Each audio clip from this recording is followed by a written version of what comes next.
37:21. Why? Hit him. 37:21. Brother Lloyd, get ready, please. Chris, get ready, please, for the recording. Brother Lloyd, let me give this to you before I forget, because I don't want to forget, okay? This is important. We'll talk about this later, but I don't want to forget, so let me give this to you now. So I'll be preaching a message kind of in conjunction with today's Parsha entitled, The Great Release. There you go. We'll talk about it later. The Great Release. Tehillim 37 and 21. Let's read together. Tehillim 37 and 21. Is anybody hungry for the word of Yahweh? Is anybody on fire for the word of Yahweh? Are the people who don't care about the word of Yahweh? No, not in this place. No way, Jose. I see your faces. You're hungry. That's tough. That's tough. But you make me happy. Tehillim 37 and verse 21. It's happening. Turn to your neighbor and say, it's happening. What's happening? The word of Yahweh is going to be delivered. The wicked borrows and pays not again. But the tzaddik, or the righteous, shows rachamim and gives. Let's read that again. The wicked borrows and pays not again. The tzaddik shows rachamim and gives. For such as are blessed of him by being givers, in context, verse 22, will inherit the earth. So who's going to inherit the earth? Those who by definition are givers and not takers. So, this is not a message of condemnation. This is a message of love and admonition. Now check this out. According to Tehillim 37:21, don't hold your amens, because there's a lot here that you may not agree with. This is a follow-up teaching to the Commonwealth teaching we shared last week. So again, this message, the Great Release. Chris, the Great Release. Those who borrow without repaying are called wicked. On the other hand, givers are called righteous. Yahweh cautions against borrowing without repaying. Go with me to Matthew 5:42. Matidyahu 5 and 42.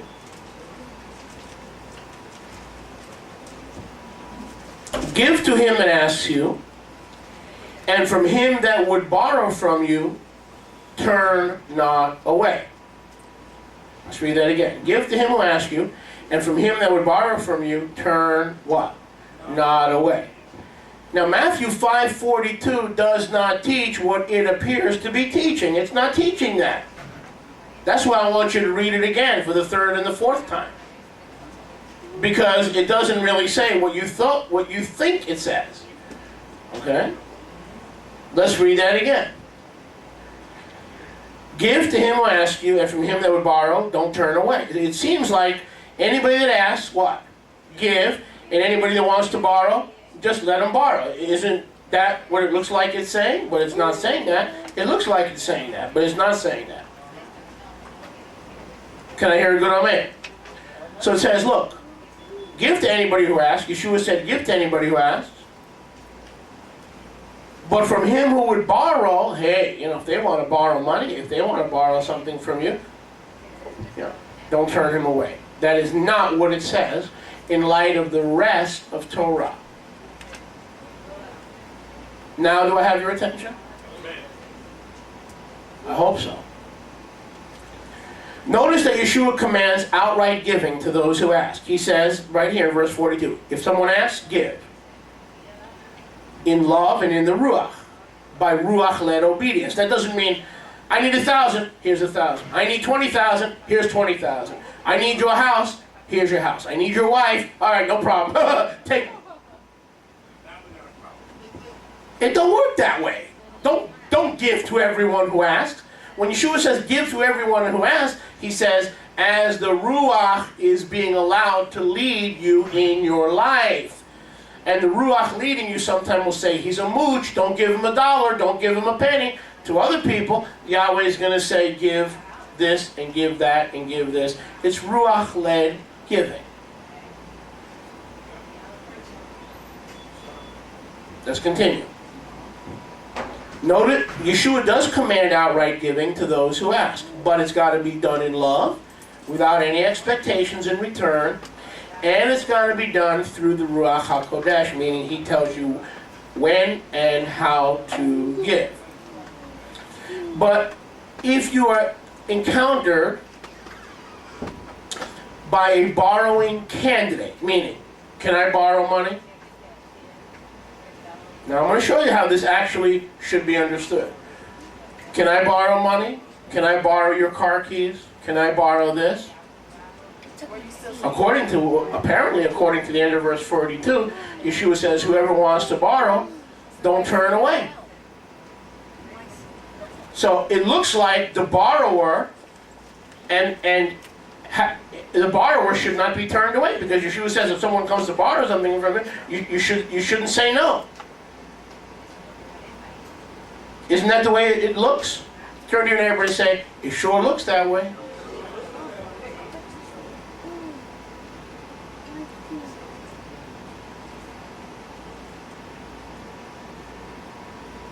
It's got to be taken in the light of Scripture and the whole context of the full counsel of Yahweh. What is going on here? Yeshua says when a borrowing candidate comes to you, listen to him and don't turn away your ears. It doesn't say give to everybody who wants to borrow. Some people will steal your Chinese laundry, not to mention your fortune cookies. Honey, you got to hold on to some of your fortune cookies. Because some borrowers, if you let them, they're going to come and take your chopsticks too. And your chicken with broccoli. Anything you got, they're going to take. So it can't possibly mean what it seems to mean. What Yeshua says here, when the borrower comes to you, do not turn away your what? Your ear, meaning be patient, listen to their understanding, listen to their story. And then when you don't turn away your ear, when you finish being a good listener, send him to a giver and not a lender. I'll say that again.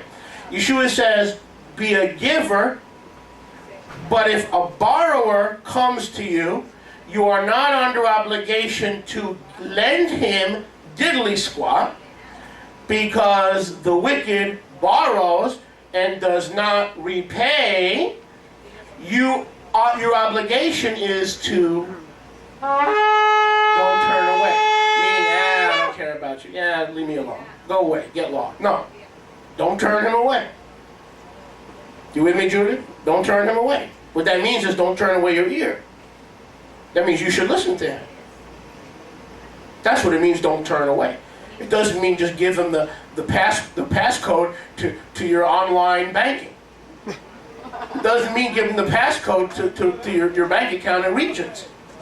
It means be patient, be a good listener, be slow to speak, and quick to listen. And I pray in my life that I be a better and better and better listener. If you're going to be in my business, darling, you're going to have to be a good listener, even if you don't want to. Because people expect you to remember their problems. People expect you to remember their names. People expect you to remember their social security number, or else you don't care. You're withdrawn. You're perceived to be aloof. If the rabbi doesn't remember what date your wife beat you up with a chainsaw, or what day the shelf fell on your head in the garage, if I can't recall the date, time, and place, Pacific time, then I don't care, because I'm unloving, I don't care, I'm withdrawn, and I'm aloof. Did you ever hear anybody say that about Rabbi Moshe? Oh, he don't care. Don't tell him anything. He don't care. You think he wants to hear? He don't care. He's withdrawn. You're right, I'm withdrawn because I'm a little nuts, but now I'm not hiding from you. I have my own personal problems that I'm dealing with. Can I hear a good amen? Baruch Hashem. Who said amen? I'm looking for the person.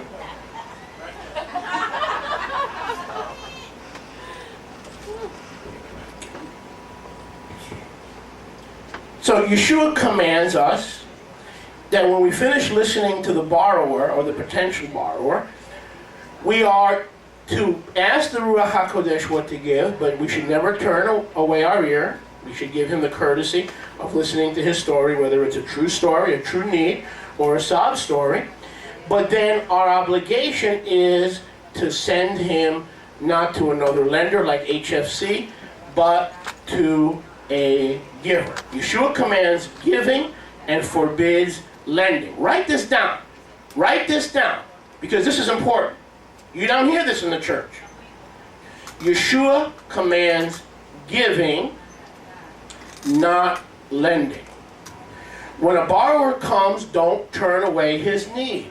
Listen to his need, and either become a giver or send him to another giver. But don't lend. Are you with me? Have I lost you yet? If a borrower comes to you, you either give, Matthew 5:42, or send him to another person who's willing to be a giver, but don't lend him. Lending is forbidden in the Torah. And some of us have found out the hard way. Some of us have found out the hard way about lending money to people.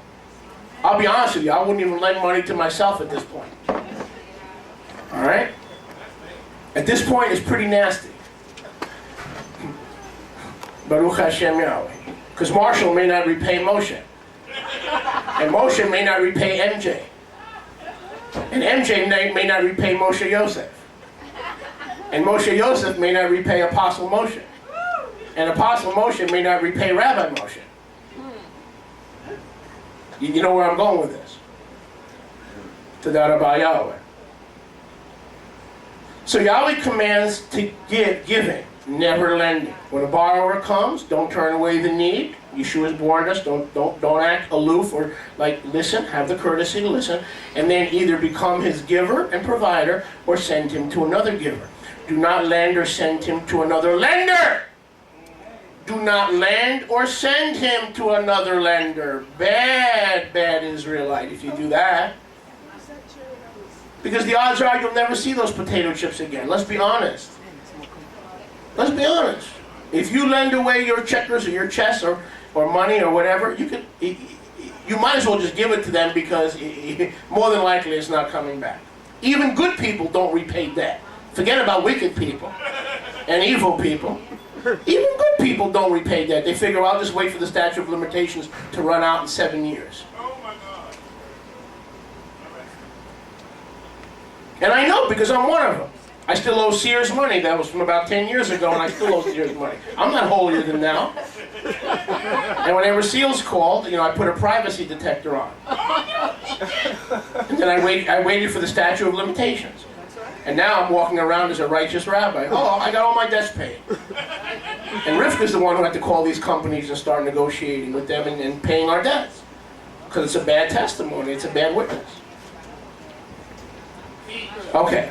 So Yahweh says, don't lend or send that borrower, that potential borrower, to another lender. Why? Write this down. Number one, because Yahweh is a giver. Yahweh wants us to be like him. Give and don't expect in return. Write it down. Yahweh is the giver. For Yahweh so loved the world that he lent his son.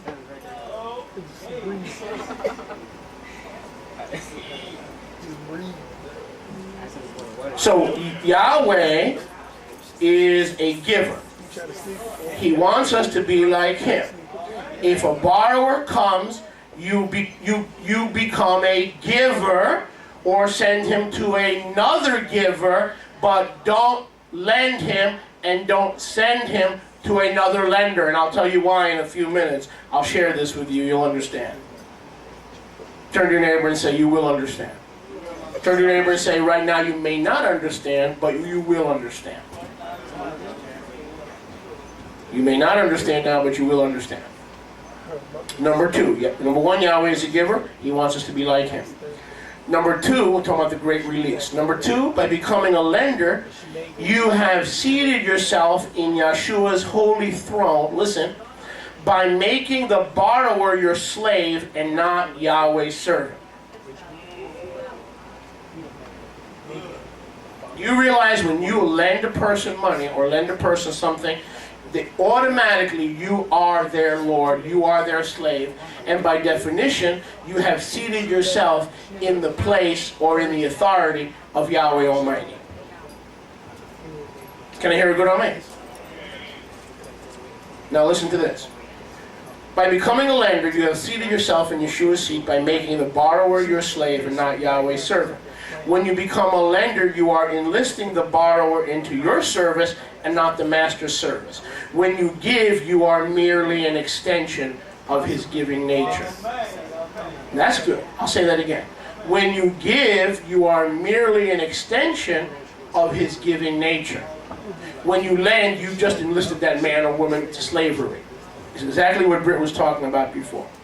See how the Ruach is flowing in this service? You see how the Ruach is flowing in this whole service? Operating in this whole service?